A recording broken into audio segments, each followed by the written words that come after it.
So listen to this. I promise you in 10 years this random match you're watching will be legendary. You see the ball boy standing right behind the advertising boards?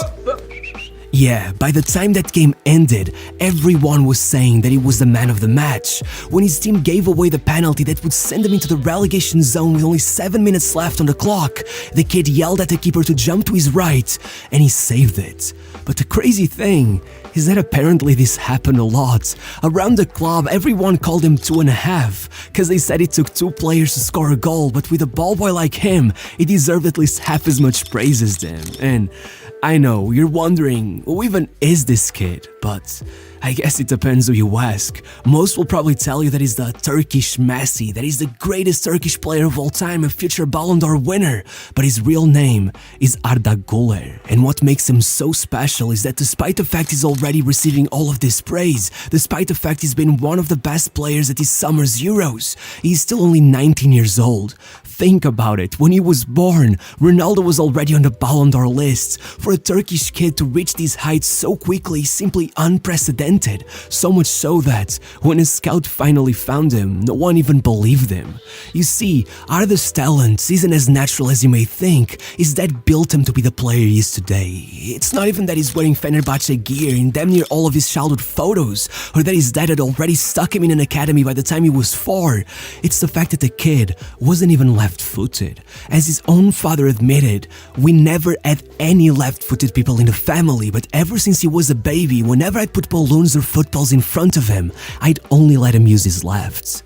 By the time the kid had moved to Gençler Birlik's academy at 9 years of age, he already had his entire career planned. He kept telling everyone, from here I'll move to Fenerbahce, then to Europe once I'm 18. And everyone believed him. I mean, his coaches struggled to understand how it was even possible that he was already so good. One of them would even tell the press it was as if the ball was one of his organs, part of his body. At 13 years of age, he was already so mesmerizing that club president Murav Javjav had repeatedly told the board that the boy was not to be sold for less than $1 million. But well, then Mr. Javjav passed away and his best kept secret was exposed.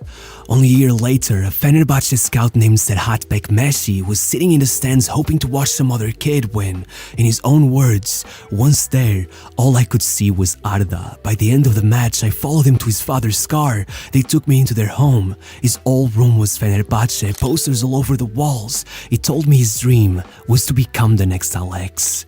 But I guess it all seemed a bit too perfect because when Serhat told the club about this kid he claimed could be a starter for Fenerbahce by the time he turned 15, the president himself pretty much kicked him out the door thinking that he was making up stories. In his own words, no one took me seriously. I felt like Don Quixote, like I was imagining things, but I didn't give up. At the risk of losing my job, I prepared the DVD with all of Arda's best plays and begged the president's driver to show it to him. Only a few days later, he was already calling him asking how much money he should pay for the kid, but when Serhat told him I would pay $500,000 lira without thinking twice, the president replied, "What are you saying? They only asked for 250, and though by the end they even managed to negotiate it all the way down to 150, about the same as 23,000 euros, they ended up conceding to a 20% sell-on fee, which they'd soon realize was a big mistake. Once at the club, though the pandemic stopped him from ever getting the chance to debut at 15 and make Serhat's prophecy a reality, he pretty much joined the under-19 straight away, and only a few months later, manager Vitor Pereira had already bumped him up to first-team training, telling the press that I worked in FC Porto's academy for years and I can say I did not see many players get close to Arda's level. But the thing is, he was still nowhere near his full potential. At that point, despite the 4-year difference between him and his teammates, Arda was on 7 goals and 4 assists in 19 matches, but as impressive as that was, the moment they went into the playoffs, he pulled off 6 goal contributions in just 3 matches, and so, only 2 games into the next season, he was finally getting his debut. The game after that, he was coming in with 3 minutes left and getting his first assist, and by his third, he was being subbed in for Mesut Ozil himself. At 16, he was quite literally replacing one of his biggest idols at the club of his dreams, and soon, much thanks to Güler, there would be no Ozil to be replaced. Over the next 2 months, Güler proved those playoff matches had been no fluke, not just getting 9 goal contributions in just 6 matches back with the under-19s, but being called up for the Turkish under-17s and getting another 3 contributions in 3 matches, meaning that even though an injury stopped him for about a month right at that very moment, once he made it back, Vitor Pereira got in the sack, and with new manager Ismail Kartal looking to shake things up, he called Güler up to play in the Conference League, and the kid immediately went in with 2 assists against Slavia Prague, 1 at home and a ridiculous 1 while playing away, somehow managing to sneak his first ever league start right in between those 2 games, and still taking the Man of the Match award with an overwhelming 87% of the votes.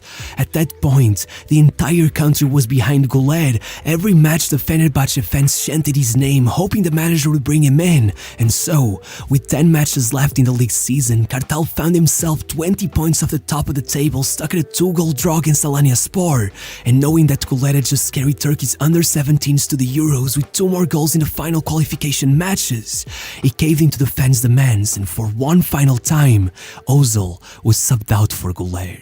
And not only had he already put them in front 3 minutes later, making himself the youngest ever player to score for Fenerbahce, but he then proceeded to get 2 assists as well, turning what seemed like a match to forget into a 5-2 humiliation. From there on out, there was no way to deny this 16-year-old deserved more game time, so the decision was made to bring him in for every match that was left of the season, and damn, despite the fact Fenerbahce ended up drawing 2 out of the last 3 league matches the moment Güler went out with a hip injury, while he was still available, he led them on a 7-match winning streak, not just getting 2 more goals and an assist, but changing every match the moment he came on, even though he barely ever got more than 20 minutes on the pitch, still managing to bring Fenerbahce all the way up to 2nd place, within 8 points of the title. Once all was said and done, Güler had averaged a goal every 44 minutes throughout the entire season, meaning that, as much as it was too soon to take conclusions, it was a fact that not even prime Messi had managed to pull numbers that absurd. So, with that silky left-footed dribbling, the Turkish fans could not resist the comparison, and before you knew it, Arda Güler had become the Turkish Messi. His market value had increased tenfold, and there were offers from Arsenal and Bayern, but if there were any worries the hype could get to him, well, as the scout who found him would say, he is a 16-year-old kid with the mentality of a 30-year-old veteran. His family raised him to be as mentally tough as they get. They will never allow anything to spoil Arda's future. So when in his 3rd season, legendary Jorge Jesus, who's notorious for refusing to work with younger players, took over the team and proceeded to kick Ozil out of the club, instead choosing to extend Arda's contract for a further 3 years before handing him the number 10 instead, suddenly, it wasn't just that a 17-year-old had made Ozil seem disposable. It was about the fact that, with that number on his back, he was now responsible for carrying on the legacy left by the likes of Robin van Persie, JJ Okocha, Tanju Sholak, Diego Ribas, and above all, his idol Alex Sousa. So with Jesus still insisting on keeping him on the bench despite all that had happened, right on his 1st league match of the season, Güler came in late and added 2 more goals to his tally, meaning that by November, with Fenerbahce needing a win against Dynamo Kiev to secure the top spot in the Europa League group, Jesus gave him what was still only the 5th start of his career, and he pulled off yet another man of the match performance, scoring the opener by lobbing the entire defense, and then putting in the corner that settled the result at a 2-0 win, leading Italian newspaper Gazzetta dello Sport to write that a talent such as him only comes around once in 100 years, then getting his first ever call-up to the Turkish national team and forcing Fenerbahce to go back to Gençler Birliği, trying to buy them out of the 20% sell-on fee they had given them, eventually falling into a pit of endless negotiations that only ended with Fener paying them 2.5 million euros, as well as allowing them to take 8 of their players out on loan. From this point forward, game time was never as much of an issue. Right after New Year's, Güler got 2 starts in a row and dominated both matches, not just getting an assist in the first, but going even further against Kazim Paza, creating 5 chances in total, then hitting the post with a 25-yard lob, with Valencia scoring in the rebound. So when 5 matches later it was time to play Beşiktaş, Güler was afforded his first ever start in a derby, and not only did he win the penalty that put Fener in front 1-0, but kept on putting his teammates in one-on-one 1-on-1 situations with the keeper, eventually leading to yet another penalty, meaning that, despite the defeat, Arda was still named by many as the man of the match, telling the press that, "I don't feel any pressure on me, I play with pleasure every single time." And indeed, you could tell, by the time the league season was over, despite having lost out on the title and only played a tad over 900 minutes, Güler had created 40 goal-scoring chances, one every 23 minutes, quite literally the league's all-time record. And if you check the rate at which he was racking up expected assists, only 7 players in Europe could outdo him, and among them were Messi, Neymar, and De Bruyne. But the thing is, so far, I've been keeping a secret from you. In the Turkish Cup, Güler was even better. Look, he assisted a decisive goal in the last 16, he scored in the quarters, he even started a play that led to the semi-finals opening goal with a backheel touch. But still, none of that compared to his performance in the final. That one was the best of his career, according to many, the one that led Real to come for his signing.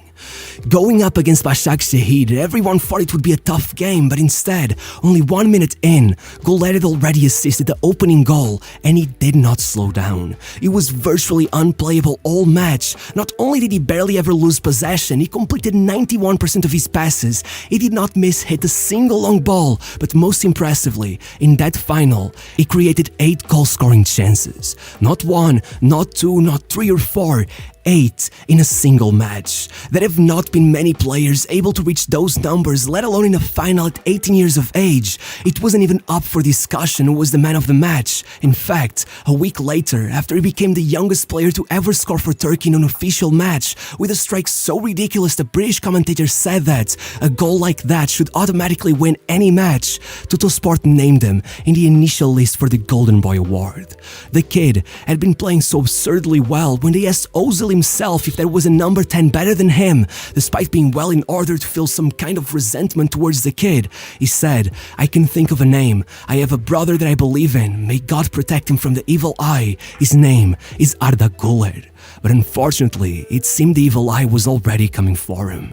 With his father having negotiated a surprisingly low €17.5 million release clause into his contract, the transfer rumors had been going wild for months. Arsenal, Liverpool, Bayern, Dortmund, PSG, Benfica, Newcastle. It looked like every club in Europe was willing to go into a free-for-all for his signing, and as much as everyone in Turkey seemed to be uniting forces with the goal of keeping him in the club, no one could change his mind, and as the negotiations moved on, it seemed almost certain that he would join Barcelona. You see, with Barca having just come to terms with the reality that Messi's comeback was never gonna come true, they felt like signing the Turkish Messi would be the easiest way to appease the fans, so they went after him with all they had. But just as Real won't speed above the release clause for Vini just to stop Barcelona from getting the kid they called the next Neymar, they pulled the same stunt once again, making Fenerbahce an offer that could go up to 30 million with bonuses, and even adding a 20% sell-on fee, which, to put it lightly, was just completely mad. No other club was ever matching that. Only a day after announcing the signing, Arda was already being unveiled at the Bernabeu as his mom teared up among the audience, and despite worries that he wouldn't even get a chance to play since, after all, in the previous season, aside from Camavinga, not a single under-21 player had been allowed to start a match in La Liga, Güler made sure to tell everyone in his first speech, "I refuse to go on loan. This is the most special day of my life. It's an honor to be here, and all I want is to become a legend at this club, to show the world what a Turkish young man can do." But as much as the hype hit unprecedented levels, with a tweet that welcomed him to Real Madrid, becoming the most liked in the history of the club, racking up almost 1 million likes, less than 20 days later, as he prepared to play his first match, one misstep in training was enough to damage his meniscus tendon, and suddenly he was out. Had it been a bit worse, it could have been over for Güler. He may have never been the same player again, but still, it wasn't easy. After the surgery, his young, still inexperienced body simply wasn't prepared for how grueling recovery would be. Another injury arrived every time he thought he was gonna be allowed back in training. But once he finally was, he kept raising the expectations, repeatedly teasing thousands of Madrid fans, shocking everyone who attended their sessions with little glimpses of his otherworldly skills that even Toni Kroos could not believe, telling the press that, "I'm always careful when it comes to talking about young players, but Arda is one of those that leaves you asking, how did he even do that. And precisely 6 months after the day of his signing, it finally happened. Güler was called up for a Copa del Rey match, and instantly, it took everyone's breaths away. As one newspaper put it, if his beautiful hit free kick didn't strike the post, we'd have been looking at an all-timer debut. It even earned the Ancelotti nod of approval. And even though over the next 3 months he would never get more than 13 minutes a match, glimpses of his genius kept making it to the surface. At one point, coming in with 1 minute left versus Celta de Vigo and instantly dribbling past the keeper to get his first Real Madrid goal. But regardless, after spending nearly 300 days watching from the sidelines as his teammates slowly climbed their way up to a Champions League final, with 5 matches left in the league season and the title pretty much secured, Ancelotti finally gave him a place in the starting 11, and he just took over. In the first of those 5 matches, he scored to secure a 1-0 win versus Sociedad, and after a more quiet yet still brilliant performance versus Cádiz, he came back with 4 goals in 3 matches, totaling 6 in 440 minutes, before closing out the season by being nominated to the Golden Boy Award and becoming the first ever Turkish player to take a Champions League winner's medal, despite the fact he didn't even come off the bench, leading him to tell the press right then and there that, "I can promise you next year, I'm going to play a key role in these moments." And judging by the way he's been playing at the Euros, going in with a screamer in the first match, not just taking the Player of the Match award, but becoming the youngest player to secure a goal on his Euros debut since none other than Real Madrid legend Cristiano Ronaldo, I wouldn't doubt him for a second.